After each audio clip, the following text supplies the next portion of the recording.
Chapter 1. A Curious Boy.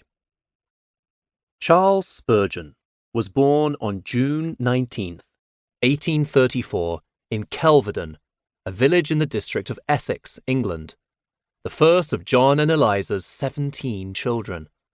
At that time, John worked for a coal and shipping company and had the goal of becoming a preacher. When Charles was 10 months old, the family moved to Colchester, about 10 miles northeast of Kelvedon.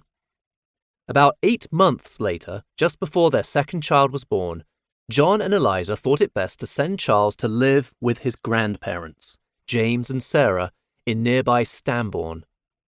James Spurgeon was the minister of a local church. James and Sarah were happy to have Charles in their home. So was their 17-year-old daughter Anne, who made the little boy the focus of her attention, caring for him as she would her own child. Throughout his life, Charles had happy memories of that time. Some of these memories included a large garden and a rocking horse, the only horse he ever enjoyed riding. As soon as he could read, he spent a lot of time in his grandfather's library, exploring books like John Bunyan's Pilgrim's Progress. Charles returned to his parents when he was 5. He was happy, but he knew he would miss his grandparents, especially his grandfather, who had become a close friend. Both Charles and his grandfather cried when they said goodbye. Then James said, "Now, child, tonight, when the moon shines at Colchester and you look at it, don't forget that it is the same moon your grandfather will be looking at from Stambourne." For years, Charles loved to look at the moon, thinking that his and his grandfather's eyes met there. Charles also knew that he could visit his grandparents every summer and looked forward to those times.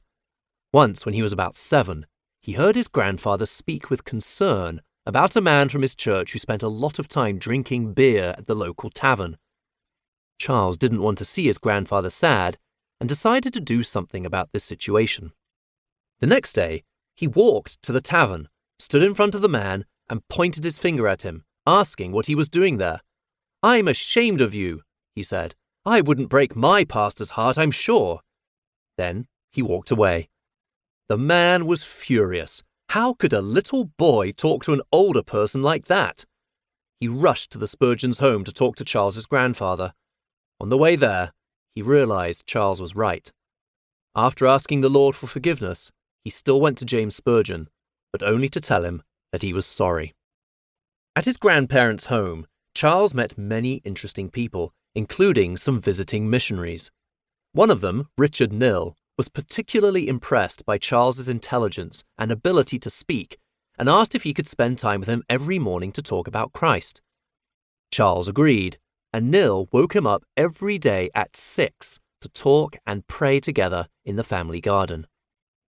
There, in the sweetest way, Charles later remembered, he told me of the love of Jesus and of the blessedness of trusting in him and loving him in our childhood.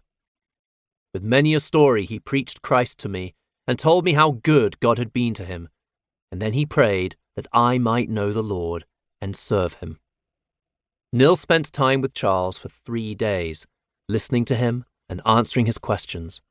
On the last day of his visit, during daily family prayer, he took Charles on his knee and announced, "This child will one day preach the gospel, and he will preach it to great multitudes." Nill was specific in his prediction. He believed that Charles would one day preach at a large church in London, Surrey Chapel.